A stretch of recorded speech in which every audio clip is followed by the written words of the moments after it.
आपने कभी सोचा है कि पूरी दुनिया में सबसे पावरफुल करेंसी अमेरिका का डॉलर ही क्यों चलता है? चाहे रूस हो, चाइना हो या इंडिया हो या सऊदी अरब हो, सभी डॉलर के ऊपर डिपेंडेंट हैं। चाहे ऑयल परचेज करना हो, चाहे इंटरनेशनल ट्रेड हो या फॉरेन रिजर्व हो, डॉलर बहुत ही इंपॉर्टेंट है रिजर्व करना। फॉरेन रिजर्व्स में भी कंट्री सारे डॉलर को ही रिजर्व करते हैं। और आपने सुना होगा कि अमेरिका जब किसी कंट्री के ऊपर सैंक्शन लगा देता है तो उनका इकोनॉमी पूरा हिल जाता है। ये सब डॉलर की वजह से होता है। तो आज हम जानने वाले हैं कि डॉलर का डोमिनेंस पूरे वर्ल्ड में क्यों है और आज भी कैसे, अभी भी कैसे अमेरिका डॉलर को कंट्रोल करके पूरे वर्ल्ड की इकोनॉमी को कंट्रोल करता है। डॉलर का डोमिनेंस कैसे स्टार्ट हुआ, ये समझने वाले हैं।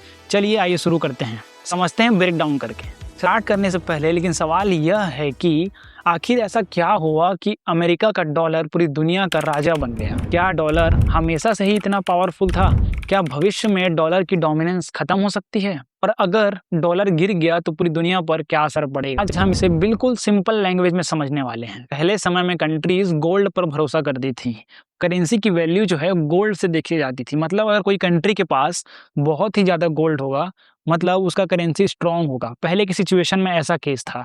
लेकिन वर्ल्ड वॉर 1 और वर्ल्ड वॉर 2 के बाद जब यूरोप का इकोनॉमी जो है वो डिस्ट्रॉय होने लग गया, तब डॉलर डोमिनेंस का स्टार्ट होता है और इसका इंस्टीट्यूशन बनाया जाता है। तो उसको समझते हैं ब्रेक डाउन करके। जैसा कि हम सभी जानते हैं कि आज की इस युग में, आज की इस सेंचुरी में, 21st सेंचुरी में यूएस का डॉलर जो है, यूएस का करेंसी जो पूरे वर्ल्ड में डोमिनेंट है और डोमिनेट करता है। और साथ ही गाइस सारे कंट्रीज फॉरेन रिजर्व अपना जमा कर रहे हैं। इवन चाइना तक का बहुत ही बिलियन, बहुत ही आगे है इंडिया से फॉरेन रिजर्व में। पहले ऐसा नहीं था। पहले जब 19th सेंचुरी और अर्ली 20th सेंचुरी में ब्रिटेन पाउंड डोमिनेंस में था, तब यूएस का डॉलर डोमिनेंस नहीं कर रहा था। उस टाइम में ब्रिटेन जो है वो कॉलोनियल पावर है। आप सभी को पता है कि इंडिया में भी ब्रिटिशर्स ने 200 ईयर्स रूल किए थे। इसीलिए उस टाइम में ब्रिटिश का जो एम्पायर था वो बहुत सारे कंट्रीज में रूल कर रहे थे। कॉलोनियल पावर थे, इंडस्ट्रियल पावर थे उस टाइम। तो ब्रिटेन का जो उस टाइम का करेंसी है ब्रिटेन पाउंड, वो सारे वर्ल्ड के ग्लोबल ट्रेड पे डोमिनेट करता था। अब वर्ल्ड वॉर 1 और वर्ल्ड वॉर 2 के बाद टर्निंग पॉइंट आता है, जहाँ पे ब्रिटिश का जो पाउंड है, जो उसका डोमिनेंस था वर्ल्ड में ग्लोबल ट्रेड में, वो अब डिस्ट्रॉय हो चुका है। लेकिन अब हम बढ़ रहे हैं जब डॉलर का डोमिनेंस स्टार्ट होने वाला है, क्योंकि यूएसए अभी स्ट्रॉन्गेस्ट इकोनॉमी के तौर पे वर्ल्ड में उभर रहा है। तो अब बनता है यहाँ पे, अब हमारा मीटिंग होता है यहाँ पे 1944 में 44 कंट्रीज के द्वारा। सब 44 कंट्रीज मिलते हैं ब्रिटन वुड इंस्टीट्यूशन में और यहाँ पे डिसाइड होता है कि डॉलर जो करेंसी होगा यूएसए का, वो ग्लोबल ट्रेड के लिए एक्सेप्ट किया जाता है सभी कंट्रीज द्वारा। वहाँ पे जो कंट्रीज थे 44 कंट्री, वो डॉलर को ग्लोबल करेंसी के तौर पे एक्सेप्ट कर लेते हैं और यहाँ से ग्लोबल फाइनेंशियल सिस्टम डिजाइन होता है। अब इस ब्रिटन वुड कॉन्फ्रेंस में मेन डिसीजन क्या होता है? सबसे पहला डिसीजन ये होता है कि डॉलर जो है अब सेंट्रल करेंसी बन जाता है ग्लोबल ट्रेड का। सेकेंड डिसीजन ये होता है कि अदर सारे करेंसीज जो हैं उसको डॉलर से लिंक किया जाता है। थर्ड डिसीजन ये रहता है उस कॉन्फ्रेंस का कि डॉलर जो है उस टाइम में गोल्ड से लिंक था, जहाँ पे 1 ounce gold is equal to $35 होता है। 1 आउंस का मतलब लगभग 23.5 ग्राम गोल्ड होता है। और ब्रिटन वुड कॉन्फ्रेंस का फोर्थ डिसीजन ये रहता है कि वहाँ पे 2 इंस्टीट्यूशंस क्रिएट किए जाते हैं, IMF international monetary fund, and second is हमारा होता है वर्ल्ड बैंक। लेकिन अब भी ये सवाल है कि डॉलर को उस समय भी, उस कॉन्फ्रेंस में भी क्यों एक्सेप्ट कर लिया गया? क्या ऐसे कारण थे कि डॉलर को उस टाइम में सेंट्रल करेंसी के तौर पे, वर्ल्ड ट्रेड के तौर पे एक्सेप्ट कर लिया गया? तो इसमें पहला रीजन ये था कि उस टाइम में यूएसए के पास वर्ल्ड का 70% गोल्ड रिजर्व था। एंड सेकेंड पॉइंट ये है कि उस टाइम में यूएसए वर्ल्ड का स्ट्रॉन्गेस्ट इकोनॉमी था और उस समय के कंडीशन में जापान और यूरोप जो है वॉर में डिस्ट्रॉय हो चुके थे और अमेरिका वर्ल्ड का लार्जेस्ट क्रेडिटर नेशन बन जाता है। क्रेडिटर मीन्स यहाँ पे अमेरिका सभी देशों को लोन देता था। तो ये सारे कारण थे जिसके कारण डॉलर को उस समय में एक्सेप्ट कर लिया गया था सेंट्रल करेंसी के तौर पे, जहाँ पे सारे करेंसीज जो थे वो डॉलर से लिंक थे। अब हम समझते हैं ऐसे मेन रीजंस जिसके कारण आज भी यूएसए का डॉलर डोमिनेट करता है वर्ल्ड में। सबसे पहला रीजन जो है यहाँ पे, स्ट्रॉन्गेस्ट इकोनॉमी और strongest military power. United state का आज भी वर्ल्ड का लार्जेस्ट जीडीपी है, स्ट्रॉन्गेस्ट मिलिट्री पावर है, टेक्नोलॉजिकल डोमिनेंस है और पूरे वर्ल्ड में पॉलिटिकल इन्फ्लुएंस है। अभी आपने एग्जांपल देखा हुआ किस तरीके से डोनाल्ड ट्रंप ने वेनेजुला के प्रेसिडेंट को उठा लिया था। तो पॉलिटिकल डोमिनेंस, सारे वर्ल्ड को अमेरिका ने सेक्शन वाइज डिवाइड करके रखा है, वहाँ पे अपना मिलिट्री सेटअप बना दिया है। तो यहाँ पे आपको दिख रहा होगा मिलिट्री डोमिनेंस, पॉलिटिकल डोमिनेंस, उसके बाद वर्ल्ड का लार्जेस्ट जीडीपी भी अभी भी यूएसए का ही है। उसके बाद टेक्नोलॉजिकल डोमिनेंस, अभी हम जो भी वीडियो बना रहे हैं वो भी यूट्यूब जो है अमेरिका का ही है। यहाँ पे आपको दिख रहा होगा किस तरीके से अभी भी वर्ल्ड को यूएसए डोमिनेट कर रहा है। लेकिन अब भी सवाल ये है कि अगर यूएसए डोमिनेट कर रहा है तो क्या सिर्फ मिलिट्री और उसके जो इकोनॉमी है उसके तौर पर डोमिनेट कर लेगा कोई भी कंट्री? क्योंकि वहाँ पे चाइना पे भी ऑप्शन है। यहाँ पे अक्सर स्ट्रॉन्ग एम्पायर्स का करेंसी जो है डोमिनेट करता है वर्ल्ड में। जैसे रोमन एम्पायर जो है उसका करेंसी डोमिनेट करता है रोमन कॉइन्स। इसी तरीके से जो हिस्टोरिकली जो बहुत सारे एम्पायर्स रहे हैं उसके करेंसी डोमिनेट करते हैं अगर वो बहुत ही पावरफुल हैं। क्योंकि सभी लोग डॉलर को ही यूज़ करते हैं ट्रेड के लिए, सभी कंट्रीज़ डॉलर को ही प्रेफ़र करते हैं ट्रेड के लिए, तो डॉलर का एक्सेप्टेंस बढ़ते जा रहा है।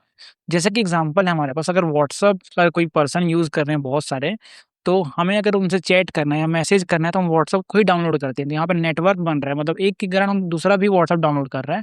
इन द सेम केस यहाँ पे डॉलर में भी अप्लाई होता है। कि अगर एक कंट्री, बहुत सारी कंट्रीज़ जो हैं ग्रुप में अगर डॉलर का यूज़ कर रहे हैं ट्रेड के लिए, तो अगर हमें अगर उनसे ट्रेड करना है तो हमें भी डॉलर को ही एक्सेप्ट करना पड़ेगा ट्रेड के लिए। तो ये भी एक कारण है और इसी को कहते हैं नेटवर्क इफेक्ट। क्योंकि बैंक्स भी प्रिफर करते हैं डॉलर्स को, कंट्रीज जो हैं वो बोरो करते हैं डॉलर्स में, और ये जो फैसिलिटी है और इससे क्या होता है कि डॉलर दिनों दिन स्ट्रॉन्ग बनते जाता है। जो नेक्स्ट कारण है डॉलर के डोमिनेंस का वो है मैसिव फाइनेंशियल मार्केट। अमेरिका के पास डीप कैपिटल मार्केट है, ह्यूज बैंकिंग सिस्टम्स हैं और साथ ही साथ हाईली लिक्विड फाइनेंशियल एसेट्स हैं।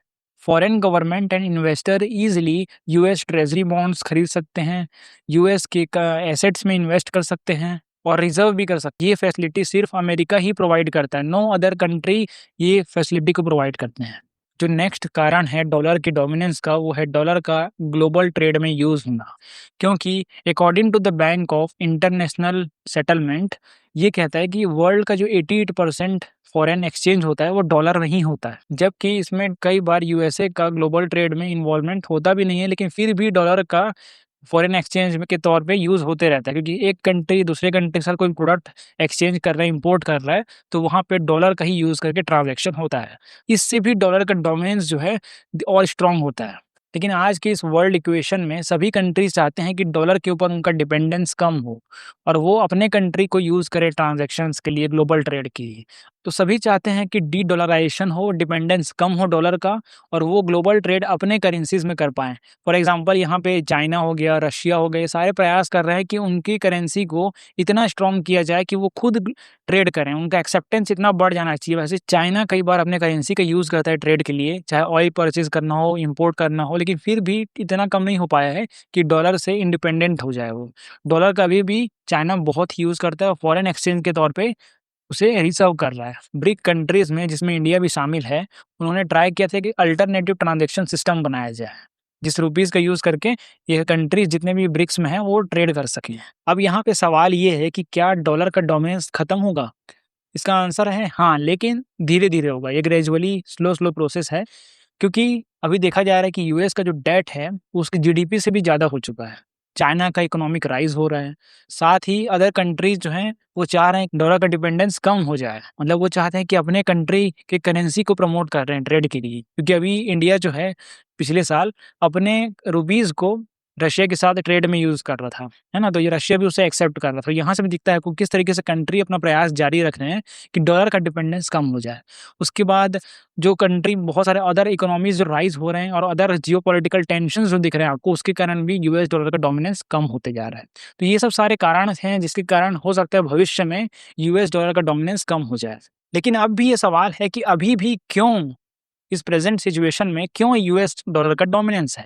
तो इसका आंसर ये है कि यूएस डॉलर का डोमिनेंस इसलिए क्योंकि अदर कंट्रीज जैसे यूरोपियन जो कंट्रीज हैं उनके में एक अनस्टेबल है, पॉलिटिकली यूनाइटेड नहीं है उन लोग। एक ट्रांजेक्शन उन लोग भी यूज़ कर सकते थे, लेकिन उन लोग भी डॉलर का ही यूज़ करते हैं। फिर सेकंड आता है चाइना का युआन। चाइना का युआन जो है वो भी ट्रस्ट डेवलप नहीं कर पाया है। उसको कुछ ही कंट्रीज़ जो उनके एलाई टाइप के कंट्रीज़ हैं, जो फ्रेंडली कंट्री है चाइना के, वो ही थोड़ा वो ट्रस्ट दिखाते हैं और वो भी डॉलर का यूज़ कर लेते हैं। तो यहाँ पे आपको दिखता है कि लोअर ट्रस्ट है, चाइना के युआन पे भी लोग ट्रस्ट नहीं कर पा रहे हैं। तो यहाँ से यूएस डॉलर का डोमिनेंस इस कारण भी बना है। उसके बाद आज भी यूएस डॉलर इकोनॉमिकली सबसे पावरफुल है और मिलिटरीली भी बहुत ही पावरफुल है। तो ये सभी कारण हैं जिसके कारण आज भी यूएस डॉलर का डोमिनेंस कंटिन्यू है। तो आज की इस वीडियो में आपको पता चल गया होगा किस तरीके से यूएस डॉलर रूल कर रहा है आज भी वर्ल्ड में। आज भी क्यों ग्लोबल ट्रेड में यूएस डॉलर का ही यूज़ हो रहा है और इवन इंडिया भी, हम भी फॉरेन रिजर्व के तौर पे, फॉरेन एक्सचेंज के तौर पे डॉलर का ही यूज़ करते हैं। अगर आपको वीडियो थोड़ा भी पसंद आया हो तो प्लीज़ लाइक करना, सब्सक्राइब करना लेटेस्ट अपडेट के लिए। सो गाइस, आज के लिए इतना ही। मिलते हैं नेक्स्ट अपडेटेड वीडियो के साथ। Thanks for watching.